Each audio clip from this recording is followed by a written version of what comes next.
히스기야가 하나님의 은혜로 병을 고침을 받았습니다. 하나님의 은혜는 이뿐이 아니었습니다.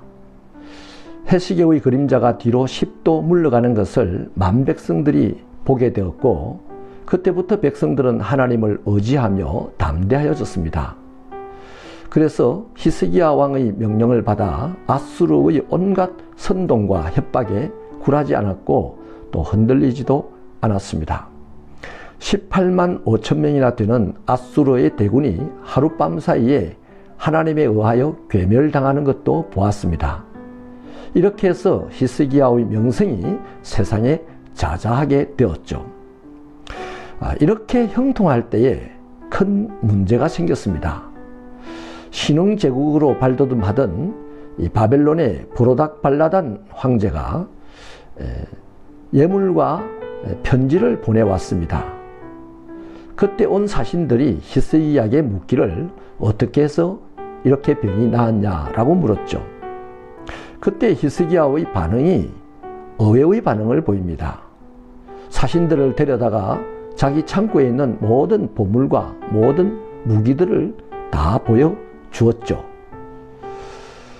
병에 대하여 질문을 받았으면 어떻게 병이 들게 되었고 또 어떻게 병을 고침받았고, 특별히 하나님께서 보여주신 해시계의 그림자가 뒤로 10도 물러가는 것이 있었다는 이런 이야기들을 해 주었어야 합니다.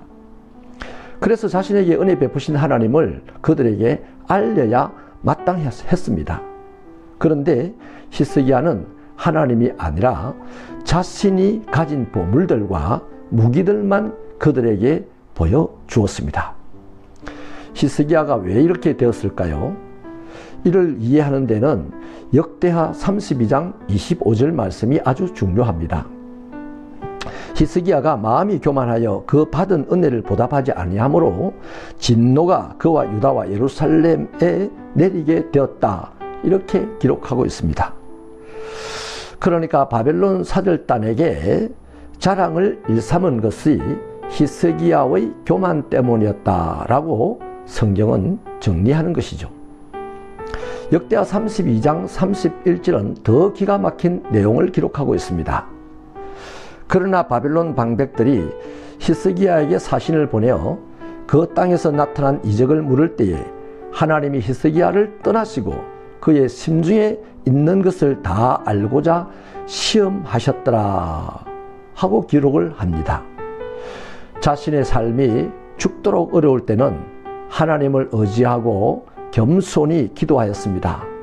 그래서 죽을 병에서 건짐을 받았습니다. 징표를 통해서 위로를 받았습니다. 그러다가 문제가 해결되었고 삶이 평안해졌습니다. 평안할 정도가 아니라 모든 것이 풍요로운 그런 시절을 맞이하게 되었고 유명인사까지 되었죠. 그러자 자랑하기 시작했다는 것입니다. 성경은 히스기야가 바벨론 사절단에게 자기의 물건들을 보여준 것을 탓하려고 하지 않습니다. 그 보여줌 속에 히스기야의 깊은 교만, 즉 자기 자랑이 들어 있었다는 것이죠. 하나님이 주신 것에 대한 감사가 아니라 자기 자랑이 드러나더라는 것입니다. 모든 그리스도인은 그의 안에 예수님이 계십니다. 물론 교만의 씀뿌리도 그 안에서 꿈틀거리고 있죠. 예수님은 우리로 우리 안에 있는 예수님을 자랑하라고 요구하십니다.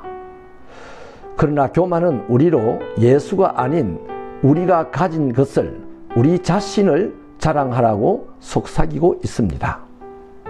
가난하던 시절에는 겸손하여 성령의 요구대로 살았습니다. 하지만 은혜로 많은 것을 가지게 되면 성령의 요구에 대하여 귀를 닫는 경향이 있습니다. 오히려 교만의 속삭임에 귀를 열지요. 선줄로 생각이 될 때, 형통하게 되었을 때가 영적으로 굉장히 위험한 때입니다. 대부분의 사람들이, 대부분의 그리스도인들이 여기서 넘어지게 됩니다. 하나님, 우리가 어떤 형편에서든지 하나님 앞에서 하나님의 은혜로 살 수밖에 없는 자임을 알고 항상 자신을 겸손하게 다스리며 내 안에 계신 예수님의 요구대로 나를 구원하시고 나를 인도하시는 주님을 알리는 데만 심혈을 기울여 내 자신을 알리라고 하는 교만의 속삭임에 귀를 기울이지 않는 자가 되게 하여 주옵소서. 예수님 이름으로 기도하옵나이다.